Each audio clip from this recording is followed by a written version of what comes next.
Good morning. Today we will discuss about forging processes.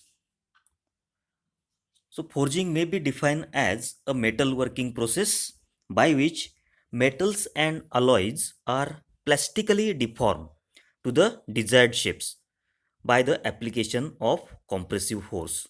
So compressive force it is applied on a hot or cold object to get the material plastically deformed to get the desired shape. That is called the forging process. So forging may be done either hot or cold. So forging is the process of plastically deforming metal or alloys to a specific shape by a compressive force exerted at an elevated temperature by some external agency like hammer, press, rolls, dies, or by an upsetting machine. So generally in a forging operation, hammers and presses that are used to plastically deformation of the material to get the desired shape. So generally bolts, nuts, nails, cams, crankshafts, connecting rods, axles, etc. are produced by the forging operation. Now in forging, the pressure is applied intermittently instead of continuous pressure as in rolling operation. So dies used in this process to apply pressure are in the form of rectangular block of certain thickness. So depending upon the mode of application of compressive force, the forging equipments used are hammer and the presses. So regarding hammer, that is used to impart stress on material by impact and they operate in vertical position. So hammer usually operates in vertical position from top to bottom. So upward to downward motion. Second equipment for use for forging, it is a press. So continuous pressure it is applied on material and they operate in vertical as well as horizontal position. So you can use the presses in vertical and horizontal position, but hammer usually use in a vertical position only. So forging it is a process of shaping heated metal by the application of sudden blows, that is called a hammer forging, or steady pressure, that is called a press forging, and make use of characteristics of plasticity of the material.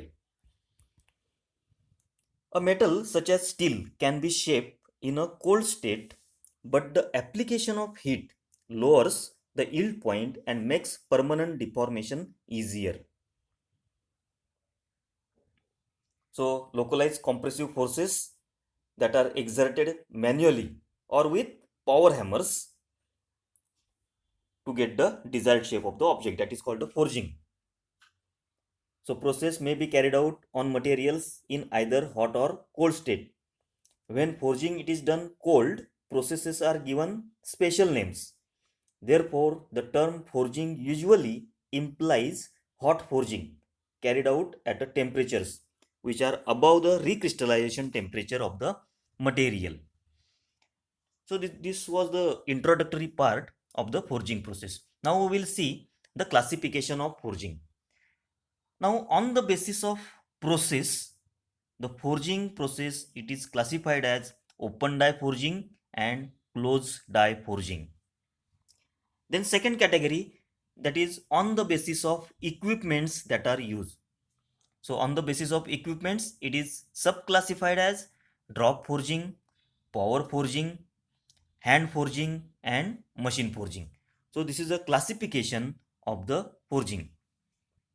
You can also see the chart.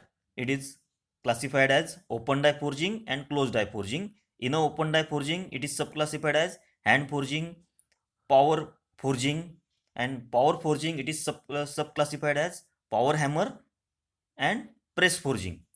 Then closed die forging it is subclassified as drop forging, press forging and machine forging.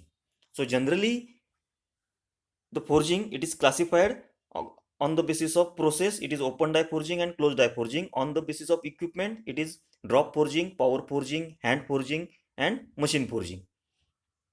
Now first we will see what is open die forging? This process, also known as Smith's die forging or flat die forging. So operation it is carried out between two flat dies of very simple shape, generally between the bottom surface of the hammer and top surface of the anvil.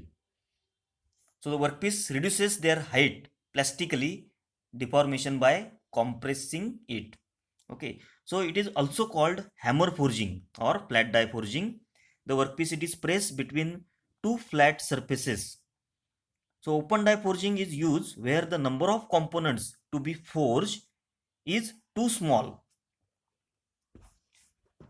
So components of simple shapes can be forged by this method. The forging equipments used for open die forging may be hammers and presses. So the process is used for mostly large objects or when the number of parts produced is small and to perform the workpiece for closed die forging. So tooling is simple, inexpensive and allows the production of large variety of shapes. So you can see the diagram of open die forging. So generally dies that are used that are flat and the component it is forged between the two dies, two flat surfaces. So at the bottom you can see there is a press bed and on the press bed there is a flat die. Then on at the top you can see there is a head of the hammer. So generally head of the hammer it is flat and this is a workpiece that is placed on a bottom die and it is deformed by the head of the hammer. So for that it is called a open die forging because the dies that are open.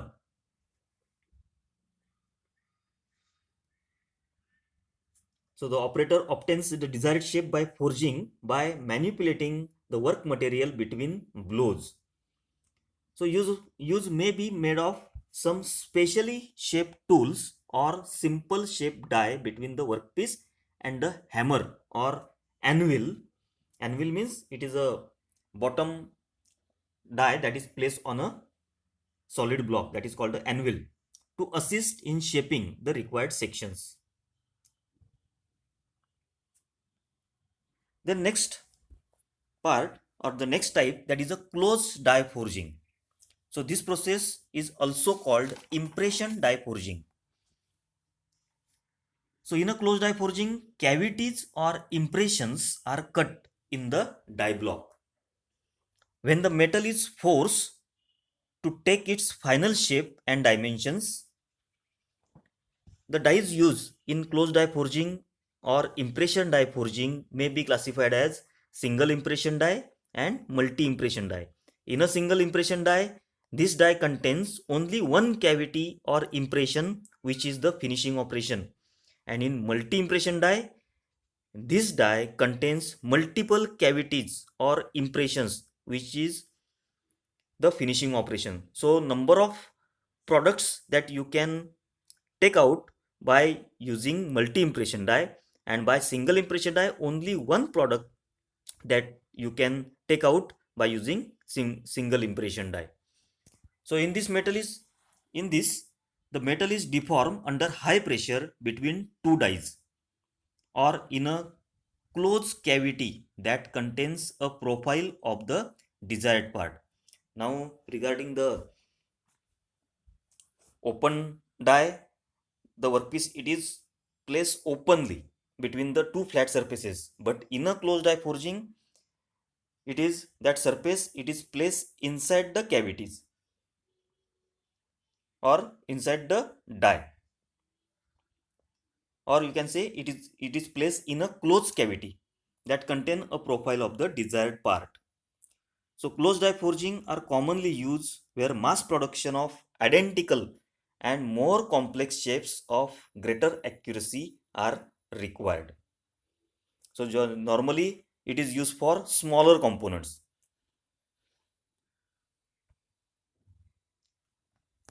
So regarding impression die forging, the process uses the shaped dies to control the flow of metal. The heated metal is positioned in the lower cavity, and on it one or more blows are struck by the upper die. This hammering makes the metal to flow and fill the die cavity completely. Excess metal is squeezed out around the periphery of the cavity to form the flash, that is the unwanted material, that is called the flash. On completion of forging, the flash is trimmed off with the help of trimming die. So unwanted excess material around the forged component that can be removed by the trimming die. So most of the die that contains the several cavities, so that multiple objects that you can form by using multi impression dies. So you can see the diagram. So this is a die. So you can see at the bottom it is called the lower die, at the top it is called the upper die, and the workpiece, it is heated and it is placed between the two dies. So it is a closed cavity. So for that it is called closed die forging. So in a first step you can see the workpiece, it is placed between the two dies. Then the compressive force that is applied by the upper die, and then you can see in a third diagram, so excess material that will form the flash. You can see in between the upper die and the lower die. So unwanted material that is in the form of flash that will spills out from the cavity, and after cooling and after solidification of the object, that object is removed, and that unwanted material, excess material around the periphery of the forged component, that can be removed by the trimming die. Then you can see the difference between open die forging and closed die forging. So in a open die forging, material utilization is poor. In a closed die forging, material utilization, it is good. So in a open die forging, material wastage, it is more than the closed die forging. Open die forging is restricted to simple shapes. Only simple shapes that can be deformed by the open die forging. In a closed die forging, you can produce complicated shapes. In open die forging, it is difficult to maintain close tolerances and skilled workers are required. But in a closed die forging, close tolerances that can be maintained and semi-skilled workers that can be employed. In a open die forging, machining, it is often required after forging operation, and the time required to give final shape is more, resulting low production rates. But in a closed die forging, machining is generally not required, and time required, it is less for completion of the product, means it has a high production rate. The next type that we can see, that is a drop forging. So it is also called as stamping. It consists of special type of hammer known as drop hammer or drop stamp. So in this process, forging is made by hammering a heated bar or billet into aligned die cavities. The equipment used is known as the drop hammer. So perfectly made steel dies are used for forging. You can see the diagram. So this is a diagram of drop forging or mechanical board hammer. You can see there is a bottom part that is called the anvil, on which lower die it is placed. At the top you can see the friction rolls to raise the ram in upward direction or raise the upper die in upward direction, and there is a ram on which the upper die that is mounted, and workpiece it is placed between the two dies. So accurate guides are provided. You can see here drop hammer. So there is an anvil. There on the anvil there is a lower part of the die. On the lower part of the die, the workpiece it is placed. Then at the middle you can see the ram, and that will be operated by the friction rolls that is attached to the wooden board, and there are the guideways that are placed for sliding the ram or the lower die, upper die. So accurate guides are provided for the vertical movement of the ram. Due to guides, the top die is accurately aligned with the bottom die. So for that, guides that are placed so that the upper part of the die that you can see in the middle, that can be exactly aligned with the lower part of the die. So for that, guideways that are provided. Also, frame of the drop forging hammer is secured to the anvil block.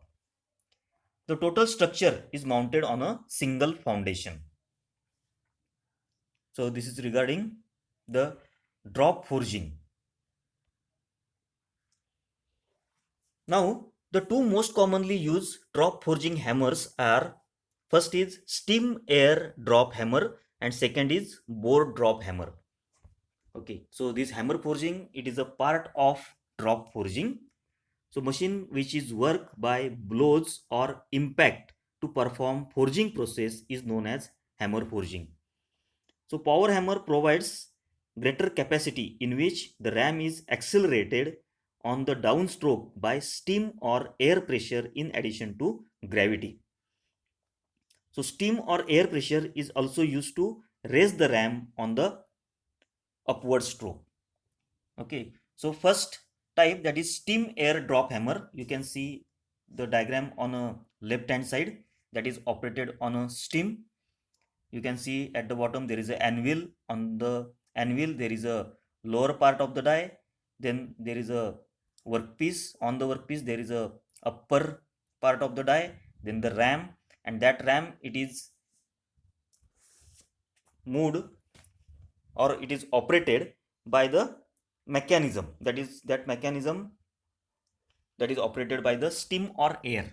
So you can see the two ports.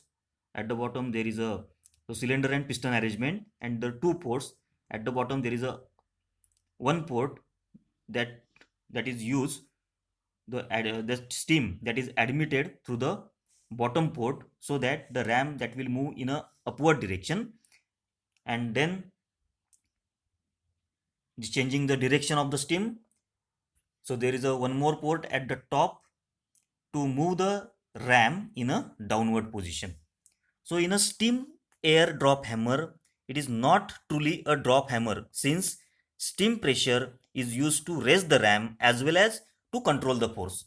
So both upward and downward movement of the ram, it is controlled with the help of steam pressure.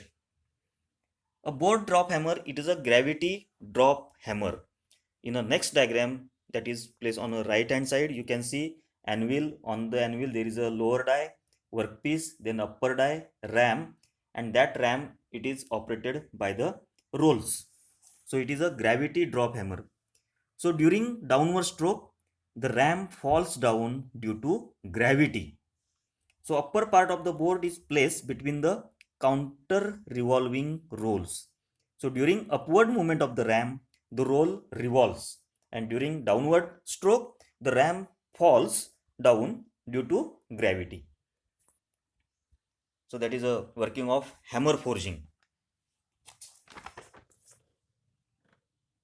So you can see the another diagram. So that is a double acting steam hammer operated by the steam pressure, and on the right hand side you can see the drop hammer, board drop hammer.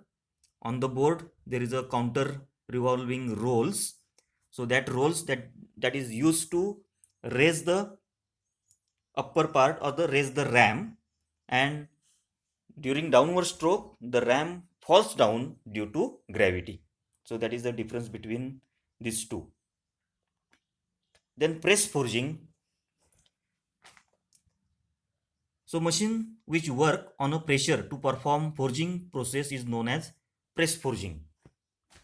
So hydraulic presses are load restricted machines in which hydraulic pressure moves a piston in a cylinder.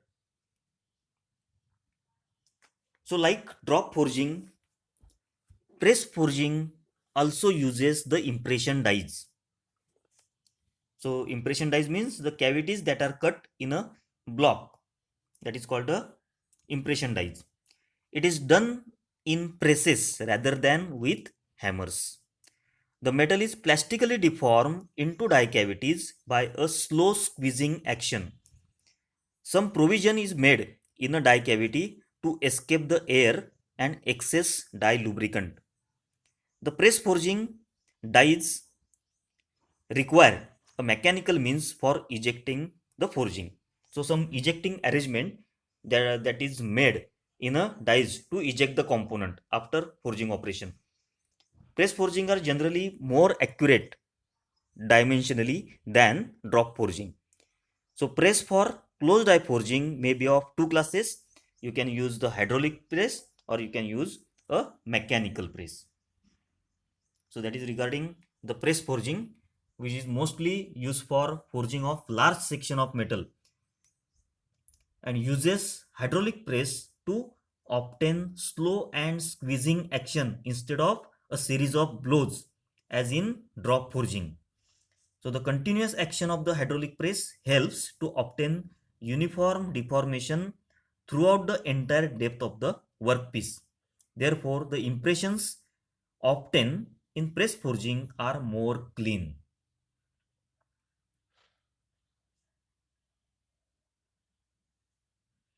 So this is a hydraulic press. So some advantages, it will provide the deeper penetration, better properties, more homogeneous product that you can obtain, and but equipment it is expensive. These are the some features of hydraulic press. Then next type, that is a machine forging, or it is also called the upset forging. So in machine forging, the material is only upset to give the desired shape. So you can make the head of the bolt by using the machine forging or upset forging. So the die consists of two parts. One, it is called the stationary gripper die, which is fixed to the machine frame, and the other movable gripper die, which moves along with the die slide of the upsetter. The stock is held then between these two gripper dies. So it involves the increasing the cross section of the material at the expense of its corresponding length. So upset forging was initially developed for making bolt heads in a continuous manner, but presently it is the most widely used for all forging processes. So this process uses the split dies with one or several cavities in the die. Upon separation of split die, the heated bar is moved from one cavity to the next. The split dies are then forced together to grip the workpiece and the heading tool that is used to apply the force. Upon completion the upsetting process, the heading tool comes back and the movable split die releases the stock. So you can see in a diagram. So this is the first step. So you can see the gripper die. There are two parts, that is called the gripping die. In between the two parts of the die, the material, hot material, it is placed, or the bar, hot heated bar, it is placed in between the gripper die. There is a Then there is another tool that is called the punch to apply the force.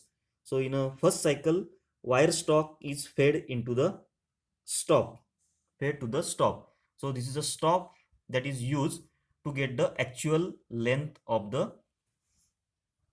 bar or the wire. Second operation, that is on a top of the right hand side, gripping dies close on the stop and the stop is retracted. So stop, it is taken back and gripping dies grip the bar. Then third operation or the third cycle, punch moves in a forward direction. So you can see in a third diagram, the punch, it is moved to the right hand side deforming the material in a dies. Then fourth cycle is bottoms to form the head. So head it is formed in a die, and then that punch it is taken back, and the workpiece it is ejected from the, or it is released from the gripper dies. So that is a upset forging operation. Then advantages of forging. So forged parts possess high ductility and offers great resistance to impact and fatigue loads.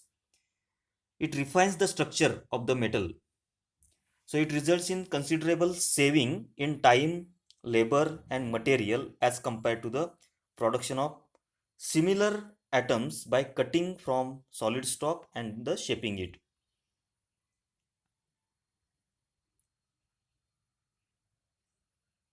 The reasonable degree of accuracy may be obtained in forging operation, and the forged parts can be easily welded. So these are the some advantages of forging operation. Then disadvantage of forging, there is a rapid oxidation in forging of metal surfaces at high temperature results in scaling which wears the dies. The close tolerances in forging operations are difficult to maintain, so that forging operation it is limited to simple shapes and has limitation of for parts having undercuts. So undercuts that you cannot form in by forging operation. Some materials are not readily work by forging. So initial cost of forging dies and the cost of their maintenance it is high. The material or the metal get cracked or distorted if work below a specified temperature limit. If proper temperature if it is not given or it is not reached, then the material after forging operation, after deforming the object, the material that will get cracked. The maintenance cost of forging dies is also very high. So this is regarding the metal forging processes. Thank you.